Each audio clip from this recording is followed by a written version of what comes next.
Gülşen Demir, sizinle başlamak istiyorum. 8 Mart'ı geride bıraktık.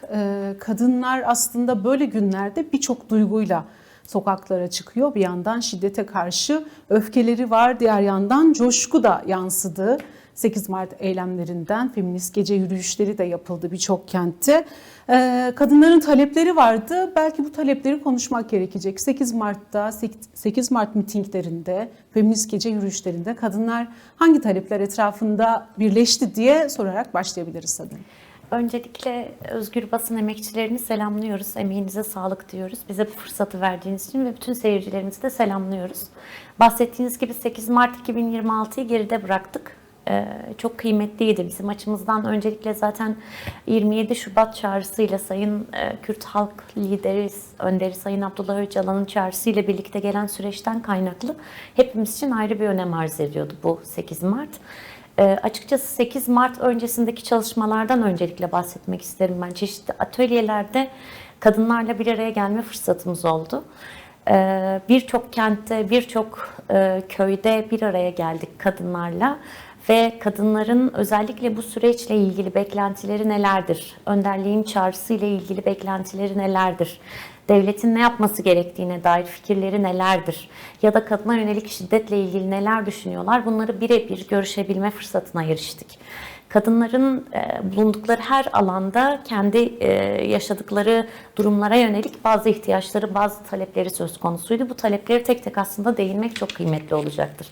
Örneğin özellikle bunun altını çizmek gerekiyor. Kadınların bu 8 Mart'ta da beklentileri şuydu, öncesinde de dile getirdikleri gerçek şuydu ki özellikle emekçi kadınlar, tarlalarda çalışan kadınlar eşit ücret, düzgün ücret, veya insan haklarına dayalı onurlu bir şekilde çalışabilecek imkanlara, şartlara erişebilmek gibi talepleri vardı.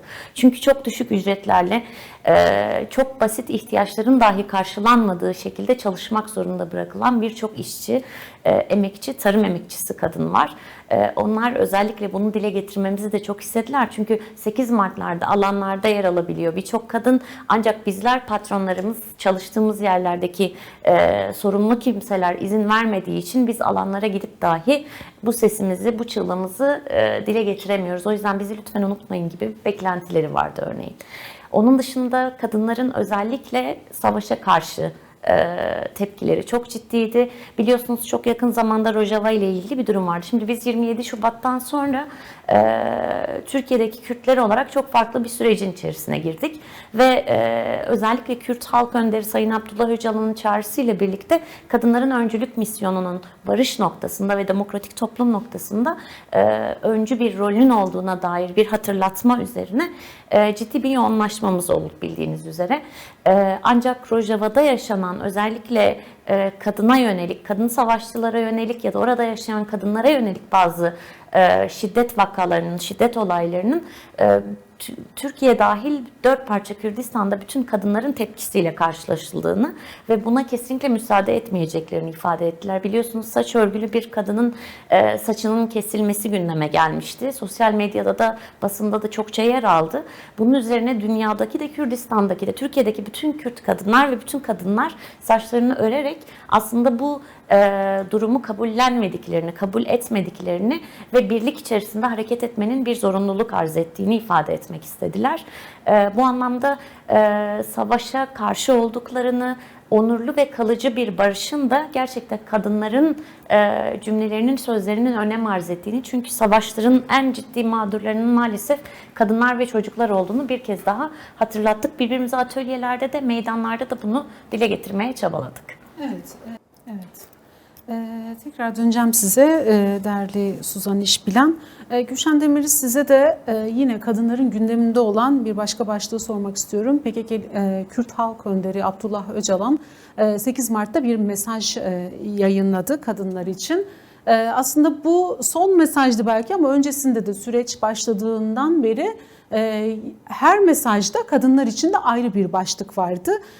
Kadınların bu başlıklara, bu mesajlara yanıtı ne oldu? Bunu sormak istiyorum. Özellikle kadın özgürlük sorunu günümüzün en can alıcı sorunudur diyor Kürt Halk Önderi Abdullah Öcalan. Siz mesajları nasıl değerlendiriyorsunuz? Kadınların tepkisi nasıl oldu mesajlara? Şimdi özellikle 27 Şubat'tan bu yana Kürt Halk Önderi Sayın Abdullah Öcalan'ın Barış ve Demokratik Toplum çağrısıyla birlikte kadınlara ciddi bir misyon yüklediğini görmüş olduk. Özellikle kadınların bu zamana kadar yaşadıkları tecrübeleri, aslında eleştirileri varsa eleştirileri, bunların hepsinin dile getirilmesini, mutlaka konuşulmasını önemseyen bir yerden yaklaşmıştı önderlik. Şöyle bir süreç geliştirdik biz de. Bu süreçle birlikte özellikle atölyelerimizde kadınlara ulaşmaya çalıştık. Kadınlara ulaşıp Kürt halk lideri Sayın Abdullah Öcalan'ın bu konudaki fikirlerini özellikle onlara hatırlatmak, ulaştırma çabasına giriştik ve tepkiler o kadar olumluydu ki konuştuğumuz her bir kadın bunları çok daha öncesinden bilebilmeyi çok istediklerini ifade ettiler ve kadınlar özellikle kendi fikirlerinin bu konuda ne kadar önem arz ettiği şeklindeki hatırlatmaların ne kadar önemli olduğuna değindiler. Şimdi Kürt Halk Önderi Sayın Abdullah Öcalan manifestosunda da zaten özellikle ifade etmişti biliyorsunuz. Son mesajlarının tamamında aslında 8 Mart mesajı manifestonun bir özeti niteliğinde olarak da değerlendirebiliriz biz. Normalde kullanmadığımız, bilmediğimiz birçok terimden bahsetmişti. Kastik katillerden bahsetmişti ve kastik katilin günümüzde ne şekil aldığına dair bir aslında belirleme de yapmıştır Sayın Öcalan. Bunların hepsi kadınların çokça zaten günlük hayatlarında tarih boyunca da Neolitik'ten beri karşılaştıkları durumlar. Bizler de Kürt kadınları olarak bu durumlarla çoğunlukla karşılaşmışız. Ancak bunun ne olduğunu tam olarak isimlendirme noktasında sıkıntılar yaşıyorduk çoğumuz. Bunu birbirimize hatırlatmamız, neyin ne olduğunu, şiddetin ne olduğunu, kastik katilin günümüzde nasıl bir şekil aldığını, örneğin kapitalist modernitenin kastik katil nasıl olabildiğini, bunun etkilerinin neler olduğunu tartışabilme fırsatına eriştik ve kadınlar bunu gerçekten çok önemsediler. Özellikle özel savaş politikalarıyla ilgili yorumlarda bulundu kadınlar. Bunu dile getirmek isteriz biz. Örnek vermek istiyorum. Mesela örneğin özel savaş politikaları biliyorsunuz uyuşturucu ve fuhuşun çok ciddi bir şekilde günümüzde yoğun bir şekilde özellikle Kürdistan'da son 10 senedir çok ciddi bir şekilde uygulandığı, bunun bir özel savaş politikası olarak uygulandığı ve genç kadınların özellikle düşünmekten, örgütlenmekten uzaklaştırılır bir çabaya girişildiğini gözlemledik. Şimdi özellikle mahallelerde yaptığımız görüşmelerde kadınlar şunu dile getiriyorlar. Biz çoğunlukla çocuklarımız zarar görmesinler diye o mahallede artık kalmasak mı acaba diye düşünüp daha temiz, daha farklı yerlere mi taşınsak diye düşünüyoruz diyorlar mesela. Bu nedir? Bulunduğun kenti, bulunduğun yeri bırakıp gitme arzusunu içinde barındırır. Bu sıkıntılı bir durumdur bildiğiniz üzere. Şimdi Kürt halk lideri Sayın Abdullah Öcalan da özellikle Neolitik'i, anacıl toplumu, kadınların komünleşerek kendi ailelerini bir arada tutma, kendi klanlarını bir arada tutma örneğini hatırlatarak o günden bugüne şu anda da komünleşmenin kadınların öncülüğünde gerçekleştirilebileceğini özellikle bizlere hatırlatmak istemektedir. Bizler de kadınlarla iletişim kurduğumuzda bunu hatırlatmaya çalışıyoruz. Komünler çok yabancı olduğumuz şeyler değil, yabancı olmadığımız şeyler olduğunu hatırlamak ve bir arada bunları nasıl uygulayabileceğimizi tartışmak gerçekten çok kıymetli oluyor. Ve kastik katil, kapitalist modernite karşısında demokratik moderniteyi örebilmenin yegane gücünün de biz kadınlar olduğunu, özellikle son süreçte de entegre yasalarıyla, yani entegrasyonla alakalı da itici gücün kadınlar olabileceğini, özellikle savaş dilinden farklı bir dillerinin olduğu, barış dilini aslında konuşabildiklerini, bu anlamda itici bir güç olmaları gerektiğine dair de vurguları vardır önderliğin. Bunu dile getirmek isteriz. Aslında birçok duyguyla 8 Mart'a girdi dedik kadınlar. Bir yandan da öfke de vardı. Çünkü kadına yönelik şiddet haberleri özellikle 2026 ile birlikte yaşanan birkaç vaka tekrar aslında yüzümüzü kadına yönelik şiddet olaylarında cezasızlık politikasının nasıl işletildiğine çevirdi. Sadece 2025 yılında 300'e yakın kadının katledildiği, erkekler tarafından katledildiği, bunlar verilere yansıyanlar. Biraz bu başlığı da tabii ki açmak gerekecek. Bir yandan kadın direnişini konuşuyoruz ama hala çocuklara yönelik cinsel suçlar ve hala kadına yönelik şiddet olaylarını basından takip ediyoruz. Siz nasıl değerlendiriyorsunuz? Bir türlü önüne geçilemeyen bir şiddet sorunu var ülkede. Bu şiddet sorunu çok ciddi bir sorun. Bunu biraz önceki sorumuzla da bağlantılı 8 Mart'ta alanlarda zaten bunu bütün kadınlar dile getirmeye çalıştık. Sadece 8 Mart'ta değil, her gün bunu dile getirmeye çalıştık. Mahkeme salonlarında dile getirmeye çalışıyoruz. Ancak şöyle bir durum var. Şimdi mevcut yasalarını dahi uygulamayan bir sistemle karşı karşıyayız. 2026 yılında bir günde, aynı gün içerisinde tam 6 tane kadın katledilmişti. Bu 6 kadının ortak özelliği şuydu: her biri de kanunen aslında kendilerine tanınmış hakları kullanabilmek açısından ellerinden gelen her şeyi yapmaya çalışan kadınlardı. Buna rağmen maalesef katledildiler. Nasıl oluyor bu? Şimdi devletlerin bazı sorumlulukları vardır. Pozitif, negatif yükümlülükler diye biz bahsederiz. Şimdi pozitif yükümlülüklerde şu da geçer. Şunu ifade etmek gerekir. Sen var olan yasaları uygulamakla birlikte mutlaka, örneğin daha karakol aşamasına gidildiği andan itibaren maalesef devlet görevlilerinin, polis memurlarının bu kadınlara, şiddet mağduru kadınlara yaklaşımları kadınların bu mücadeleden geri durmasına sebep olacak hale evrilmektedir maalesef. Nasıl? İşte aile içinde böyle şeyler olur. Şimdi sen şikayetçi olursan şöyle olacak. Sen nasıl uğraşacaksın? Sen dava masraflarını nasıl karşılayacaksın? Ya da korkutacak şekilde hareketlerle maalesef kadınların daha ilk etapta, yani bizi korumakla yükümlü olduklarını biliyoruz, değil mi? Bir karakola gittiğin zaman Türkiye Cumhuriyeti'nde yaşayan bir vatandaş olarak başına bir şey gelirse, bir kadın olarak seni korumaları gerekiyor diye bir yargıya sahibiz. Ama maalesef öyle değil. Dediğim gibi aile içinde böyle şeyler yaşanır. İşte bunları kabul etmek gerekir tarzı, maalesef, gerçekten maalesef diyorum, böyle yaklaşımlarla karşılaşıyor kadınlar. Burada tam da İstanbul Sözleşmesi'nin önemi de açığa çıkıyor. Tabii Çünkü ki. İstanbul Sözleşmesi kadınların ilk başvurduğu resmi kurumlarda oradaki onlarla irtibata geçen kişilerin eğitilmesinden, aslında Evet. toplumsal cinsiyet eşitliği yönünde eğitilmesinden söz ediyor. Ama Kesinlikle. İstanbul Sözleşmesi'ni de aslında nasıl kaldırdıklarını ve yansımalarını da gördük kadınlar Aynen olarak. öyle. İstanbul Sözleşmesi'nin kaldırılması da zaten bu aslında devletin, sistemin bu erk kafasıyla çok bağlantılı.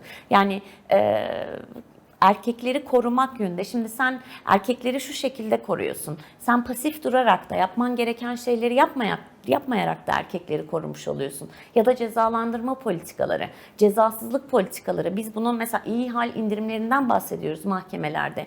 Kravat taktığı için indirimler, şimdi bunlar söz konusu olduğu zaman, bunları söylediğimiz zaman sanki bunlar yaşanmıyormuş gibi, aslında yaşanmaması gereken şeyler ya. Ama evet, kravat taktığı için, takım elbise giydiği için iyi hal indiriminden faydalanıyor failler. Bundan kaynaklı maalesef devletin yükümlülüklerini hatırlatmakla beraber aslında kadınların bir araya gelerek örgütlü mücadeleyi devam ettirmelerinin ne kadar elzem olduğunu hatırlatmak zorundayız birbirimize. Biz birbirimize destek olmadığımız zaman, biz birlikte örgütlenerek, özellikle Sayın Öcalan'ın da ifade etmeye çalıştığı şey, komine olmayan tek bir kadın bile kalmasın, örgütlenmemiz gerekiyor. Örgütlenerek, bir araya gelerek aslında şiddetle en ciddi mücadeleyi bu şekilde verebileceğimizi düşünüyoruz. Evet.